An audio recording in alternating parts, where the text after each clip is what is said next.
জাতীয় ঐকমত্য কমিশনের পক্ষ থেকে গোড়া থেকেই যেটা বলে আসছিলাম যে আমরা 31শে জুলাইয়ের মধ্যে জাতীয় সনদের প্রক্রিয়ায় আলোচনাটা সমাপ্ত করতে চাই। আমরা সেটাতে সফল হয়েছি রাজনৈতিক দলগুলোর সহযোগিতার কারণে। আগামী কয়েকদিনের মধ্যে এই সমস্ত বিষয়কে অন্তর্ভুক্ত করার পাশাপাশি ইতিমধ্যে জাতীয় সনদের যে খসড়া দেওয়া হয়েছে সে বিষয়ে বিভিন্ন রাজনৈতিক দলের মতামত পাওয়া গেছে। সেগুলোকে সমন্বিত করে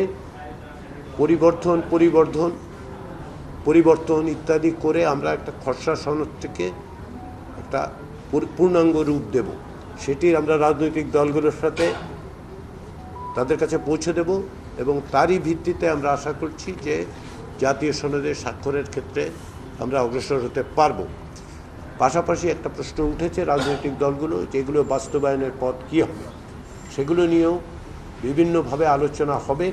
সেই আলোচনা অব্যাহত রাখার জন্য দলগুলোর পক্ষ থেকে জাতীয় ঐকমত্য কমিশনকে অনুরোধ করা হয়েছে।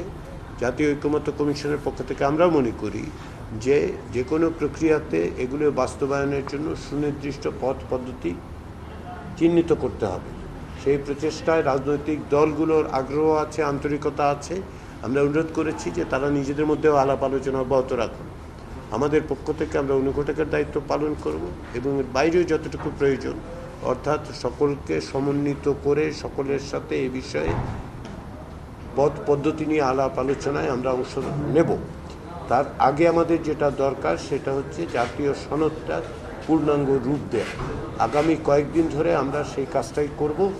পূর্ণাঙ্গ রূপ দেওয়ার পরে সেটি রাজনৈতিক দলগুলোর কাছে আমরা পৌঁছে দেব। তাদের কিছু যদি মতামত থাকে সেগুলো যদি সংশোধন করতে হয় সেগুলো আমরা করব এবং তারপরেই কেবলমাত্র এটি বাস্তবায়ন বিষয়ক আলোচনার সূত্রপাত হতে পারে। আমরা আশা করছি সেটা খুব দীর্ঘ সময়ের বিষয় হবে না। তবে রাজনৈতিক দলগুলো এবং কমিশন আপনারা জানেন দীর্ঘদিন ধরে একটানা কাজ করার কারণে কিছুটা সময় স্রোতগতিতে আমরা অগ্রসর হব।